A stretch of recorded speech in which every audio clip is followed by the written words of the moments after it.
Listen, Gobber, instead of chasing down an imaginary dragon, maybe we should figure out how to get home. Say no more. I hear you loud and clear. I've got a plan.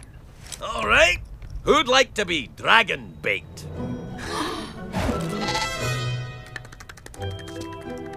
Things work well in animation when I think you can go to a place that you really can't go in live action.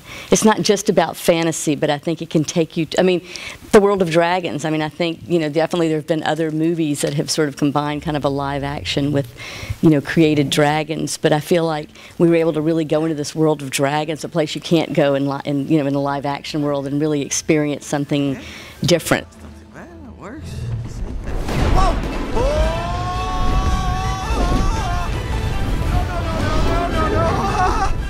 At the base of even this, you know, this book, How to Train Your Dragon, is a very good story, but sometimes a book doesn't exactly, you know, translate word for word into a great movie.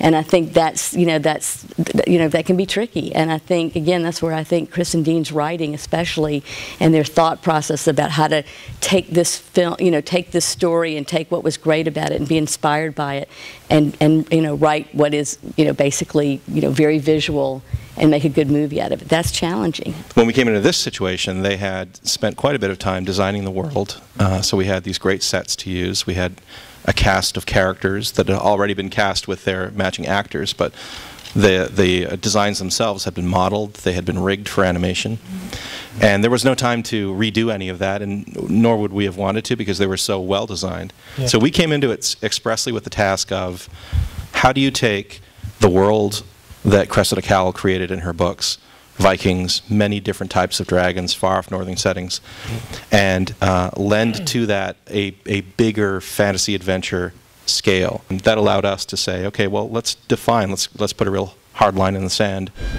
and make this about a world where Vikings and dragons have been at war for centuries. And this becomes the story of the first Viking to cross that divide. Hiccup! Get me down from here! You have to give me a chance to explain. I am not listening to anything you have to say! Then I won't speak. Just let me show you. The one thing we notably had to change was the main dragon, Toothless. If you watch the movie, there's a little tiny dragon they call the Terrible Terror, and he's that little tiny guy that runs around and bites people's noses. That was the original Toothless, and that's the dragon from the book.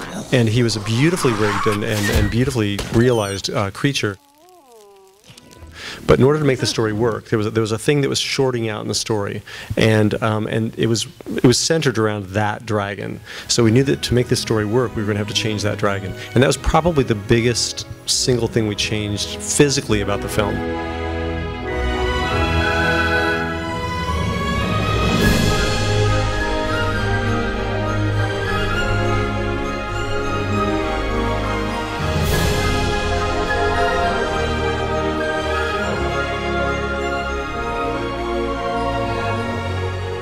We really wanted him to feel different. We wanted him to feel sturdy and fast, and those are the main things we told the designers when they jumped in and started creating that dragon.